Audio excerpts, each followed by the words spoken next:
Joining us right now is a man who's been calling a ton of football for Westwood One, and he called the divisional round Atlanta and Philadelphia, and he is a Pro Football Hall of Fame finalist because of his highly distinguished career as the first ever Jacksonville Jaguar. He's Tony Boselli. How are you, Tony? I'm good, Rich. How you doing? I'm doing fine. So tell me what the folks in the Jacksonville front office are thinking as they're a step away from the Super Bowl here. Well, it depends on what side. On the football side, I think they are I don't want to say surprised, I think they saw this thing coming together probably, after the first 4 or 5 weeks of the season. I mean, I don't think anyone back in training camp saw this. But the way the defense played early, I think people can kind of start seeing opportunity. If the offense got going a little bit and Blake played average to above average football, this team is pretty dangerous. On the non-football side, they're ecstatic. Selling tickets, sponsorship, everyone's excited. The fans are crazy. I mean, so it's a pretty wild time in Jacksonville right now. So is that why Tony Khan is up there pumping fists and Coughlin's keeping his head down and taking notes? Is that the personification of what you just discussed? Actually, maybe a little bit. You'd be surprised how much on the football side Tony Khan is. I mean, he's an analytic guy, but he knows football. And he sits right next to Tom every Sunday. Now he has a little bit more emotion than Tom, but that's not saying much, Rich. As you know, Tom does not show very much emotion unless it's anger.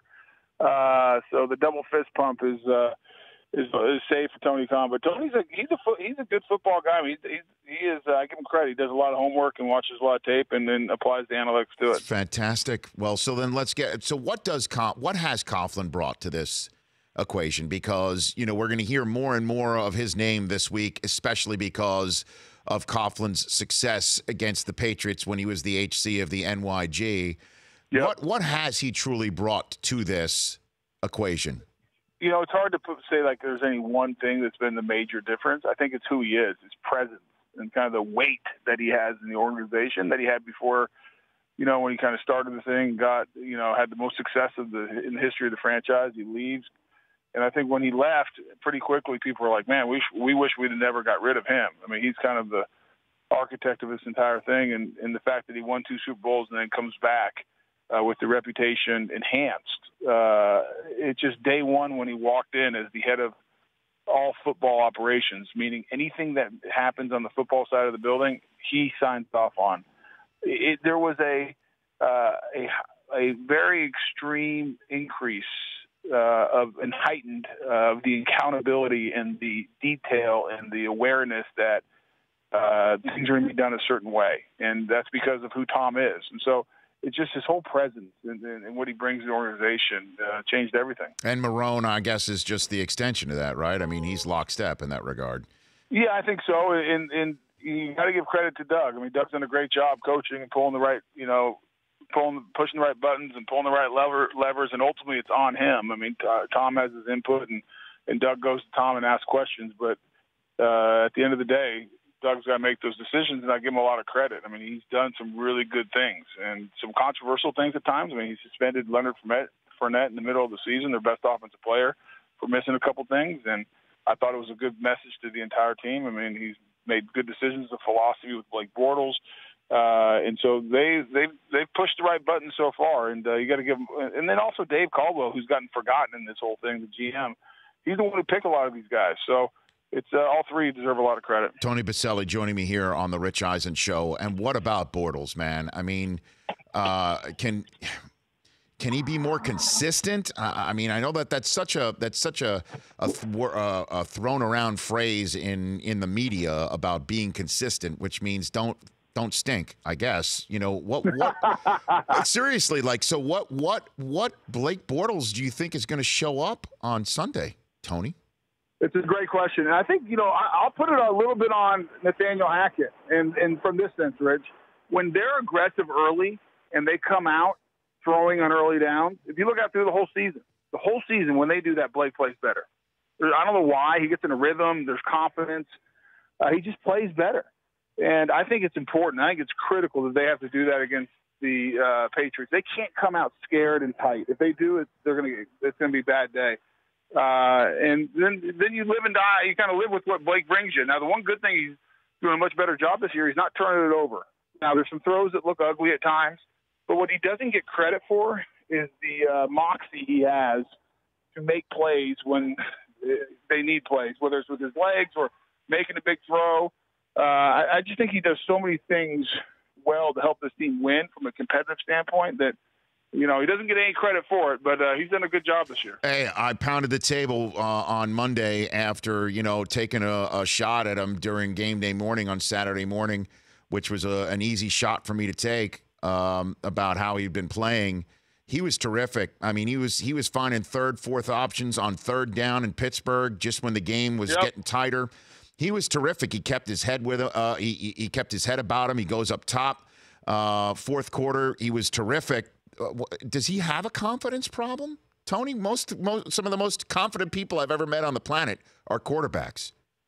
I don't know it's a great question, Rich, because at times it looks like it. I mean, that Buffalo game, man, it was ugly, and so I would have said, yeah, he does, but then all of a sudden, he just fights through it, and so the guy is so mentally tough. I mean, can you imagine every day waking up and everybody in America with the number one sport of the number one position says you're the worst and you're terrible and the team's winning in spite of you. And now not only is it the media that does that, but it's your peers. Players are making you the butt of jokes. I mean, the fact that he withstands all of that and then still finds a way to get out there and compete and fight and get through it, I don't think he's mentally weak. I think he's actually mentally tough. I think he fights through it.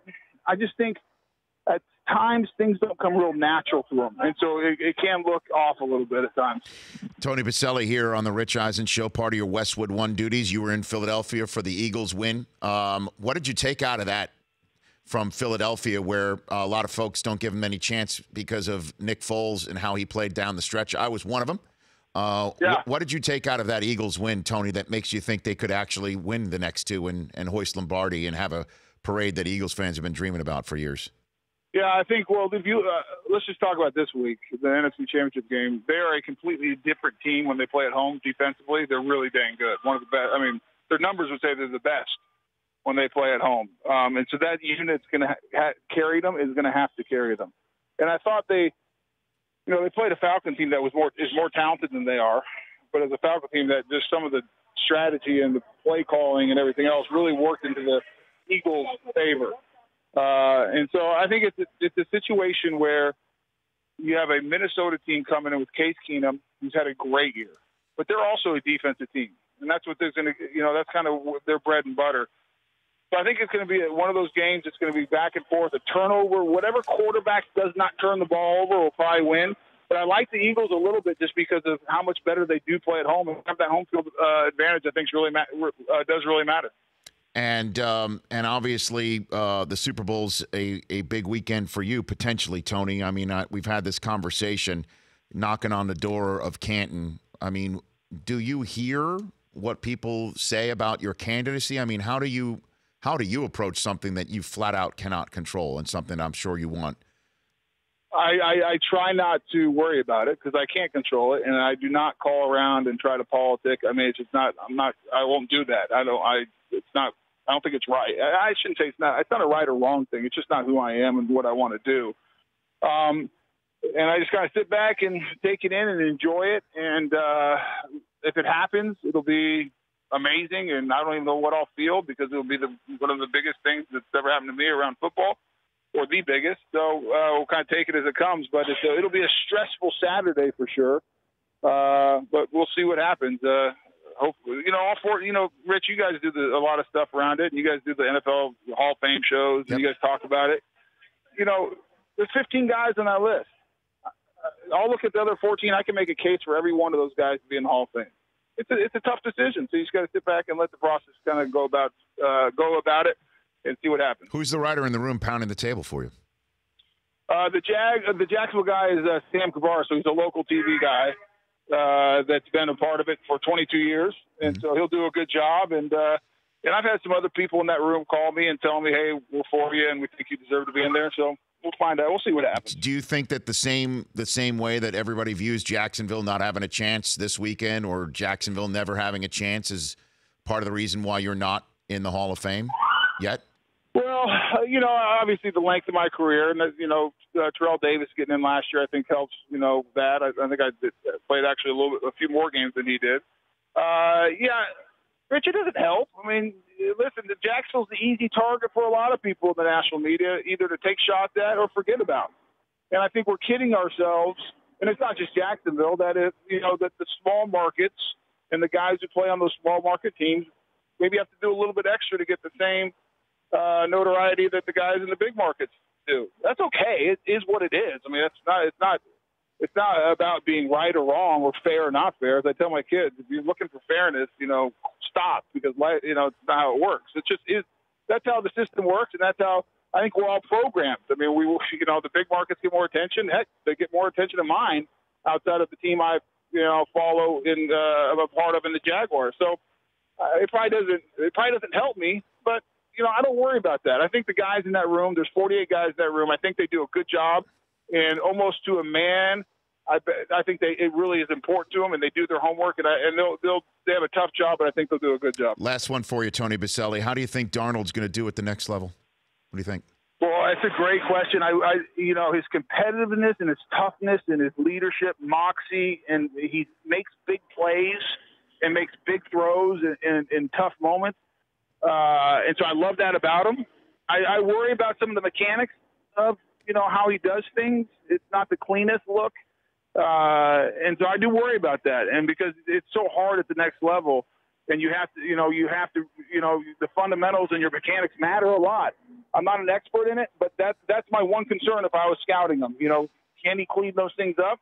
But as far as a football player and making plays and making all the throws you need him to make, I think he's outstanding. Well, Tony, we'll see you in Minnesota. Have a great cast calling the game with the Jaguars radio network, and we'll see you soon. Hey, Rich, I hope I'm invited, because I want you to know I still use the backpack you gave me last Super Bowl on a daily basis, the Rich Eisen backpack. I carry it with me. I actually am in New York right now. I have it with me. And so I need a new backpack. So if I can get invited back on for Super Bowl week, I'd really appreciate it. Well, two things, Tony. It's not that we don't believe you, but please tweet a photo. Okay, we'd love to do that. I will. We'll retweet that out. You should see the giveaways this year, so we'll invite you there. We'll see you there. You will have a tweet by the end of the day. Attaboy. At Tony Boselli. The Rich Eisen Show, weekdays at noon Eastern on Audience.